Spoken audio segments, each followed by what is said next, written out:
Bharat G20 ممالک کا اجلاس مقبوضہ کشمیر میں منعقد کرا کے عالمی برادری کو تنازع کشمیر کے حوالے سے گمراہ کرنا چاہتا ہے۔ بھارت دراصل یہ تاثر دینا چاہتا ہے کہ مقبوضہ علاقے میں حالات معمول پر ہیں اور یہاں کسی بھی بڑے فورم کا اجلاس منعقد ہو سکتا ہے۔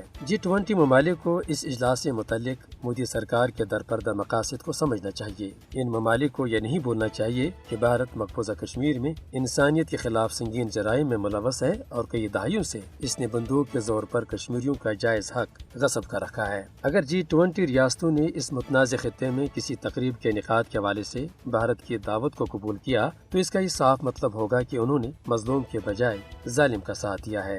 G20 ممالک کو یہاں کسی اجلاس میں شرکت کرنے کے بجائے نہتے کشمیریوں پر بھارتی مظالم کو اجاگر کرنا چاہیے۔ یہ امر قابل ذکر ہے کہ بھارت G20 جیسے ایونٹس کے انعقاد سے جموں کشمیر پر اپنے غیر قانونی تسلط کو قانونی حیثیت دینا چاہتا ہے۔ پاکستان نے بلا شبہ یہ درست کہا ہے کہ بھارت G20 جیسے اہم بین الاقوامی فورم کی رکنیت سے اپنے خود غرضانہ ایجنڈے کی تکمیل چاہتا ہے۔